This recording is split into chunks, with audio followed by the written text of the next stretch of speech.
नमस्कार, मैं रविश कुमार। 370 पर सुप्रीम कोर्ट का फैसला क्या संघवाद पर हमला है? संघवाद को संविधान की मूल भावना के रूप में देखा जाता है। क्या इस फैसले को आधार बनाकर केंद्र की सरकार किसी भी राज्य का अपने हिसाब से बंटवारा कर सकती है? क्यों इस फैसले को राज्यों पर लटकती हुई तलवार के रूप में देखा जा रहा है? इस संदर्भ में लाइव लॉग के प्रबंध संपादक मनु सेबेस्टियन का लेख और हिंदू अखबार का संपादकीय पढ़ा जाना चाहिए।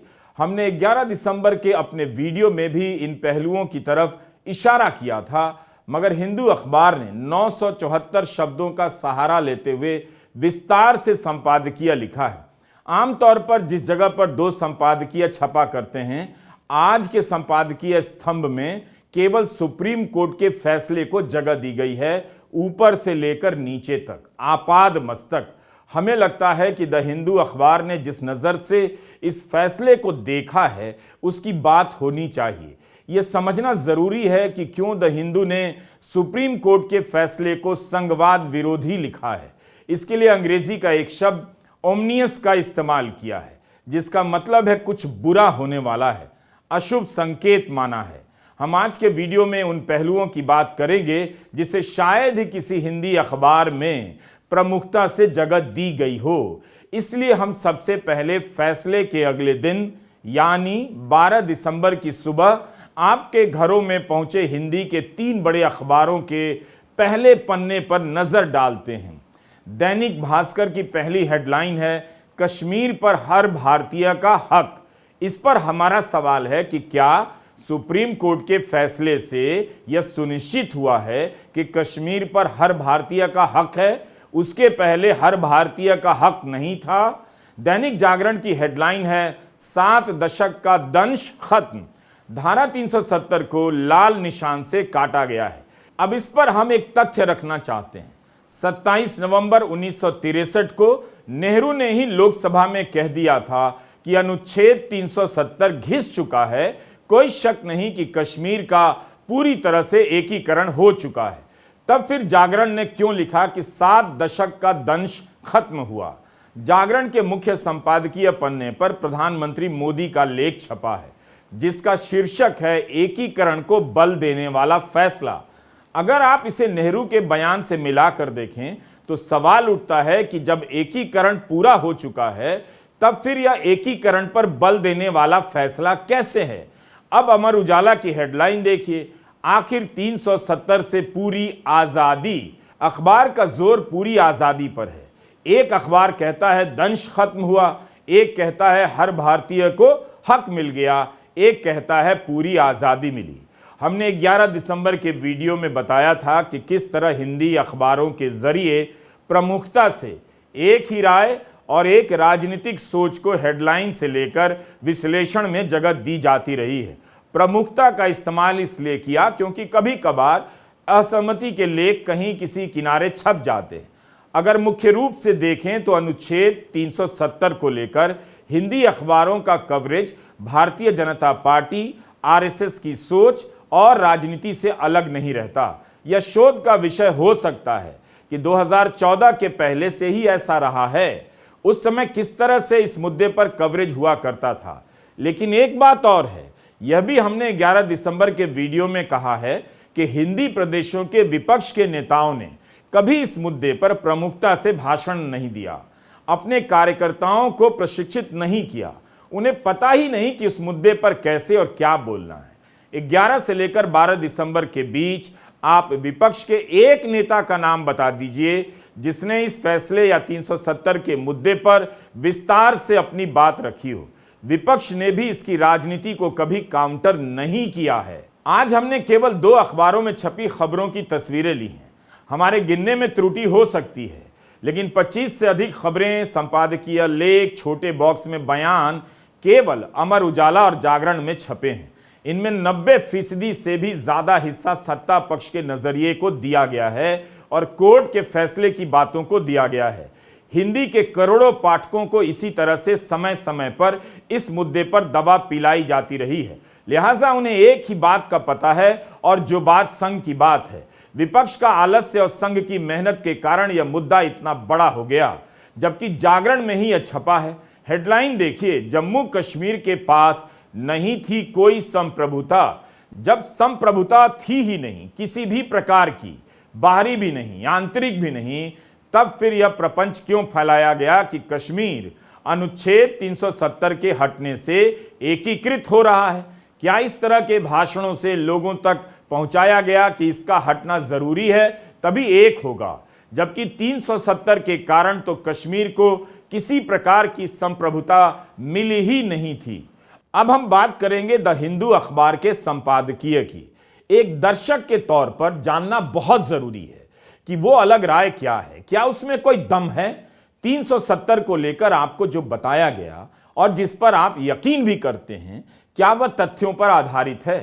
क्यों हिंदू ने सुप्रीम कोर्ट के फैसले को अशुभ संकेत माना, केंद्र राज्यों के संबंध या इसके लिए इस्तेमाल होने वाले संघवाद पर प्रहार माना है? हमने शब्दशः अनुवाद नहीं किया है, बल्कि सरल बनाने के लिए वाक्यों का कुछ विस्तार भी किया है। सुप्रीम कोर्ट ने अनुच्छेद 370 के तहत जम्मू कश्मीर को मिले विशेष दर्जे को रद्द करने के फैसले को सही ठहराया है। कोर्ट का यह फैसला न केवल जुडिशियल डिफरेंस है, यानी एक तरह से केंद्र ने जो कदम उठाया उसे आदर के साथ स्वीकार कर लिया गया है, साथ साथ यह फैसला कई मामलों में कोर्ट के अपने ही रुख से हटकर लिया गया लगता है। संघवाद, लोकतांत्रिक प्रक्रिया और कानूनी प्रक्रिया की पवित्रता पर कोर्ट अपने ही नजरिए से पीछे हटता लग रहा है। निश्चित रूप से यह फैसला बीजेपी के लिए राजनीतिक जीत है, लेकिन यह फैसला संघवाद के सिद्धांतों से छेड़छाड़ को भी मंजूरी देता है, ऐतिहासिक संदर्भों को समझने में चूक करता है और संवैधानिक प्रक्रियाओं को कमतर करता है। इस फैसले के जरिए संघीय सिद्धांतों पर सबसे घातक प्रहार तब होता है जब कोर्ट इस नतीजे पर पहुंचता है कि जब कोई राज्य राष्ट्रपति शासन के अधीन हो तब संसद उसके बारे में कानून बना सकती है। राज्य की विधानसभा के बदले संसद कानून बना सकती है। कोर्ट का यह मत कान खड़े करने वाला है और संविधान के बेसिक स्ट्रक्चर के फैसले की अवहेलना करता है, जिसकी अवधारणा कोर्ट ने ही बनाई है। इसके चलते अब छूट मिल जाएगी कि निर्वाचित संस्था की अनुपस्थिति में शत्रुतापूर्ण फैसले लिए जाने लगेंगे, जिन्हें बदलना मुश्किल हो जाएगा। सरकार और उसके समर्थक इस बात से खुश हैं कि संवैधानिक पीठ ने उनके फैसलों पर मुहर लगाई है। याचिकाकर्ताओं का कहना था कि सरकार ने गलत इरादे से काम किया जब 370 को निरस्त करने के लिए राष्ट्रपति शासन लगाकर राज्य का विशेष दर्जा खत्म कर दिया गया, ताकि जम्मू कश्मीर के चुने हुए प्रतिनिधियों की राय न लेनी पड़े।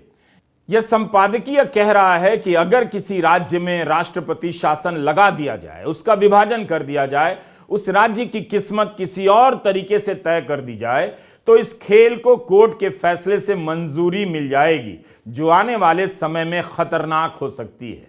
केंद्र के हाथ में ऐसा हथियार दे दिया गया है कि पहले राष्ट्रपति शासन लगेगा और फिर उस राज्य का अस्तित्व से लेकर ढांचा तक बदल दिया जाएगा। राष्ट्रपति शासन लगाकर संसद के लिए उसका संचालन किया जा सकेगा। सुप्रीम कोर्ट के इस फैसले पर कई लोगों ने इस आधार पर सवाल उठाए हैं। हमने अभी तक हिंदू अखबार के संपादकीय का एक ही हिस्सा पढ़ा है। यह हिस्सा जो हम पढ़ने जा रहे हैं, आप ध्यान से सुने तो काफी कुछ पता चलेगा। हिंदू ने लिखा है कि केंद्र सरकार ने भाजपा के पुराने वादे को पूरा करने के लिए एक पेचीदा रास्ता पकड़ा। राज्यों को 2 केंद्र शासित प्रदेशों में बांटा गया। 5 अगस्त 2019 को एक ऑर्डर के तहत संविधान को जम्मू कश्मीर पर लागू किया गया और कुछ परिभाषाएं बदली गईं ताकि राज्य की संविधान सभा की जगह विधानसभा निरस्त करने का प्रस्ताव दे दिया जाए। अखबार आगे लिखता है कि 370(3) के तहत संविधान सभा को ही ऐसा करने की शक्ति प्राप्त थी।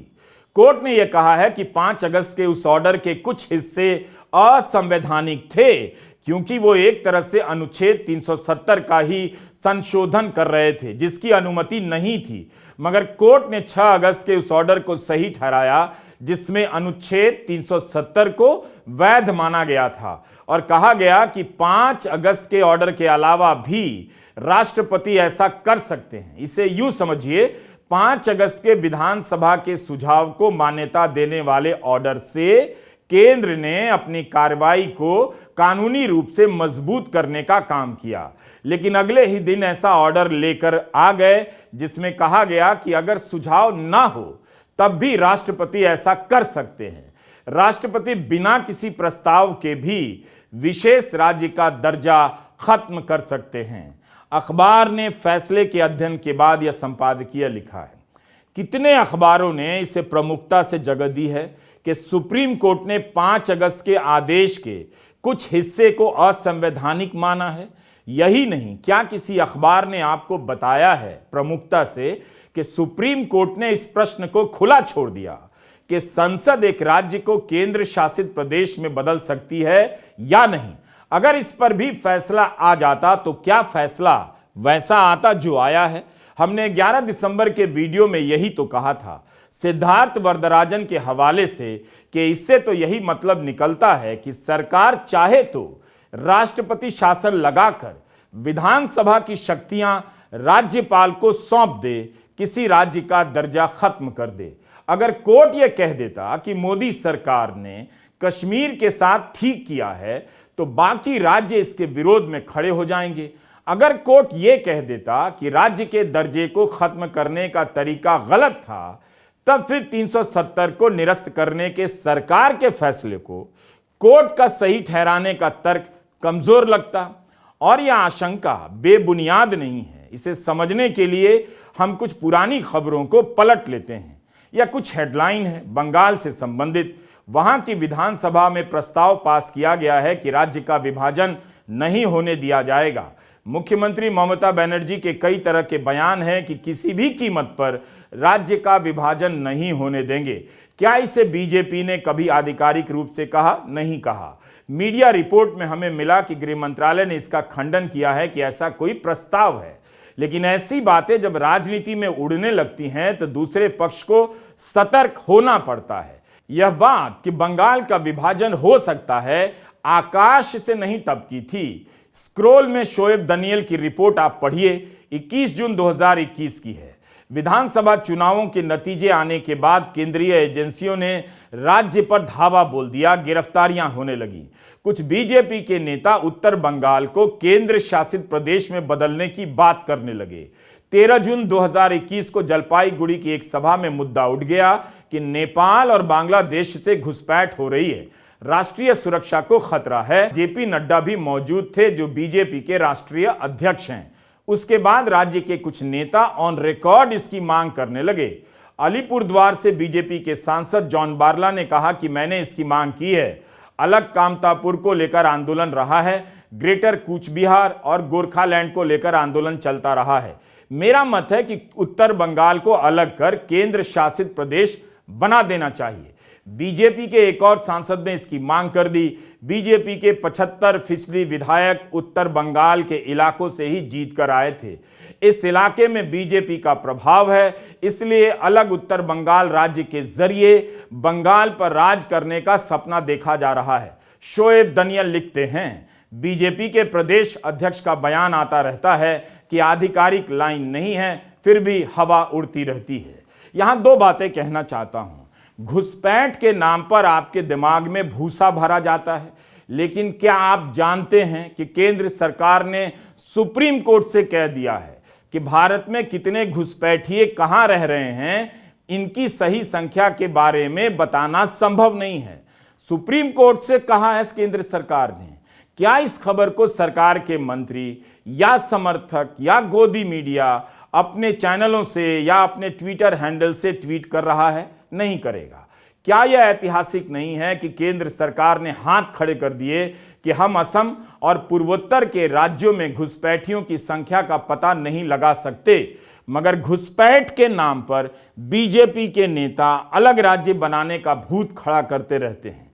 दूसरी बात यह है कि ठीक है कि बीजेपी की आधिकारिक लाइन नहीं थी, मगर धीरे धीरे इसी तरह कोई लाइन आधिकारिक हो जाती है। अगर सुप्रीम कोर्ट का फैसला केंद्र के हाथ में राज्यों के खिलाफ ऐसी शक्ति देता है कि वह चाहे जैसे बांट सके, तब तो वाकई इसके परिणाम खराब हो सकते हैं। हिंदू ने इस बात पर सवाल किया है कि राज्य के दर्जे की बहाली का वादा क्या किसी फैसले को वैधता दे सकता है। लद्दाख के केंद्र शासित प्रदेश के फैसले को ठीक ठहराने के बारे में हिंदू ने लिखा है कि यह केंद्र के लिए न्योता है कि किसी भी राज्य के किसी भी हिस्से से केंद्र शासित प्रदेश बना दे। हम आगे हिंदू का हिस्सा पढ़ रहे हैं। हिंदू का संपादकीय कहता है कि कोर्ट ने कहा है कि 1957 में जम्मू कश्मीर संविधान के भंग होने के बाद से भारत का संविधान टुकड़ों में लागू होता रहा है और स्पेशल स्टेटस का हटाया जाना एकीकरण की उस प्रक्रिया का ही निष्कर्ष है। हिंदू ने लिखा है कि अगर इस तर्क को मान लिया जाए तब भी ये बात संघवाद और लोकतंत्र के हर नियम की धज्जियां उड़ाती है कि संविधान सभा की गैर मौजूदगी में और जम्मू कश्मीर के भारत की संप्रभुता के अधीन होने के कारण भारत की सरकार पर उसकी बची खुची स्वायत्ता को खत्म करने पर कोई बंदिश नहीं है। कितना प्रोपेगेंडा फैलाया गया कि 370 के कारण जम्मू कश्मीर अलग सा राज्य है। उस पर बार बार हमारा है का नारा देकर हक जताया गया, जिससे यही संदेश गया कि कोई अलग हिस्सा है जिस पर हमारा हक है। कोर्ट ने साफ शब्दों में कहा है कि इस बात में शक की कोई गुंजाइश नहीं कि जम्मू कश्मीर के पास कोई संप्रभुता नहीं है। 370 बेमेल संघवाद को दर्शाता है। अलग संविधान, कानून बनाने के बचे खुचे अधिकारों या कुछ मुद्दों पर केंद्र के कानून बनाने से पहले उसकी रजामंदी लिया जाना उसे संप्रभुता का चोंगा नहीं पहनाता है। इस पर हिंदू ने लिखा है कि इन तथ्यों का यह मतलब कैसे हो सकता है कि जम्मू कश्मीर के प्रति जो ऐतिहासिक दायित्व निभाए जाने थे और जो वादे संवैधानिक पदाधिकारियों ने उससे किए थे, उनको सत्ताधारी पक्ष अपनी मर्जी से रफा दफा कर सकता है। यह है उस फैसले की समीक्षा। हिंदी के अखबार आप तक इन बातों को नहीं पहुंचने देंगे। प्रोपेगेंडा का स्तर इतना व्यापक है कि आप उसका मुकाबला नहीं कर सकते, बस कोशिश कर सकते हैं। अखबार कितनी मजबूती से यह बात रखता है कि कोर्ट इस पर फैसला देने में असफल रहा कि जम्मू कश्मीर को 2 केंद्र शासित प्रदेशों में बांटने की इजाजत संविधान देता है या नहीं। इस पर फैसला न देना न्यायिक दायित्व से पीछे हटना है और यह हैरान करने वाला उदाहरण है। यह शॉकिंग है कि कोर्ट ने एक ऐसे सवाल पर फैसला नहीं दिया जो सीधा संविधान के आर्टिकल 3 से उठता है और जिसके सहारे एक राज्य का दर्जा निम्न किया गया। हमारे 11 और 12 दिसंबर के दोनों वीडियो को बार बार देखिए और इन तमाम खबरों को भी पढ़िए ताकि आप इस फैसले की व्यापकता को समझ सकें। आप हिंदी के तमाम लेखों को भी पढ़ें और देखें कि उनमें इन बातों को कैसे लिखा गया है या किन बातों को गायब कर दिया गया है। केवल एक भारत श्रेष्ठ भारत के नारों से पन्ने भर दिए जाते हैं, इससे काम नहीं चलेगा। 2 खबरें ऐसी हैं जिनका जिक्र जरूरी है। हिंदी के अखबार में इनका जिक्र शायद नहीं मिलेगा। पहली खबर द हिंदू की है। पता चलता है कि राज्य में लोकतंत्र को लेकर केंद्र सरकार कितनी गंभीर है। हिंदू की विजेता सिंह ने लिखा है कि 2018 से ही जम्मू कश्मीर के 700 से अधिक पंचायतों में 12,000 पद खाली हैं। इन पर उपचुनाव नहीं कराए गए। जम्मू कश्मीर में 9 साल पहले विधानसभा के चुनाव हुए थे और सितंबर 2024 तक चुनाव कराए जाने के बारे में सवाल उठ रहा है कि चुनाव आयोग अगर यह कह दे कि अभी स्थिति नहीं है तो उसे फिर से और अगले समय तक के लिए, अनिश्चित समय तक के लिए चुनाव कराने की छूट मिल सकती है। सितंबर 24 की डेडलाइन को बाध्यता ना समझें, ऐसी भी राय है। तो हम बता रहे थे हिंदू की विजेता सिंह की रिपोर्ट। जून 2018 से जम्मू कश्मीर जो है वो केंद्र के अधीन है। लद्दाख में मुद्दा उठ रहा है कि राज्य का दर्जा बहाल किया जाए। लद्दाख के लोगों और गृह मंत्रालय के बीच बातचीत चल रही है। कोर्ट के फैसले का इस बातचीत पर असर पड़ सकता है। दीप्तिमान तिवारी की यह रिपोर्ट देखिए जो इंडियन एक्सप्रेस में छपी है 12 दिसंबर के दिन। हेडलाइन ही देख लीजिए कि पिछले 3 साल में 84,544 करोड़ रुपए के निवेश के प्रस्ताव आए। निवेश कितना हुआ? मात्र 2,518 करोड़ का। तो तो इस तरह से विकास के दावे किए जा रहे हैं, हिंदी अखबारों में ऐसी रिपोर्ट क्यों नहीं छपती है? सूचनाएं सूखती जा रही हैं। अखबारों में भी काफ़ी खाक छानकर ये सब जानकारियां लाया हूं, कहीं कुछ दिख जाए, वरना खबरें सरकार के हिसाब से लहलहा रही होती हैं। हमने हिंदू के संपादकीय का पूरा अनुवाद नहीं किया, काफ़ी लंबा था तो कुछ हिस्सा छोड़ना पड़ा, लेकिन आप अखबार उठाकर पूरा संपादकीय ज़रूर पढ़िए। लाइव लॉ के प्रबंध संपादक मनु सेबेस्टियन ने भी यही लिखा है। सुप्रीम कोर्ट के फैसले में कुछ बातें ऐसी हैं जिसका भारत में संघवाद पर अच्छा असर नहीं पड़ेगा। कोर्ट ने केंद्र सरकार की शक्ति को मंजूरी दी है कि राष्ट्रपति शासन के दौरान वह राज्य के स्वरूप को बदल सकता है। दूसरा, कोर्ट ने इस केस के कोर इशू पर फैसला नहीं दिया। क्या संसद किसी राज्य को केंद्र शासित प्रदेश में बदल सकती है? इस पर कोर्ट ने फैसला नहीं दिया। कोर्ट ने मान लिया कि केंद्र ने आश्वासन दे दिया है कि राज्य का दर्जा बहाल होगा, मगर कोर्ट ने कोई समय सीमा नहीं दी। तीसरा, कोर्ट ने कहा कि किसी राज्य से केंद्र शासित बनाने का अधिकार संसद को है, इसके लिए राज्य की सहमति की जरूरत नहीं। राज्य का मत सुझाव मात्र है, संसद मानने के लिए बाध्य नहीं है। ये सभी कितने महत्वपूर्ण सवाल है, मगर सुप्रीम कोर्ट के फैसले से भी ज्यादा बड़ी बात है इस फैसले की हिंदी में रिपोर्टिंग। कई बार लगता है कि जानबूझकर रिपोर्टिंग से समीक्षा के बारीक तत्वों को गायब कर दिया जाता है और राजनीति की लाइन पकड़ ली जाती है, जिस पर चलकर फैसला और राजनीति एक नजर आने लगते हैं।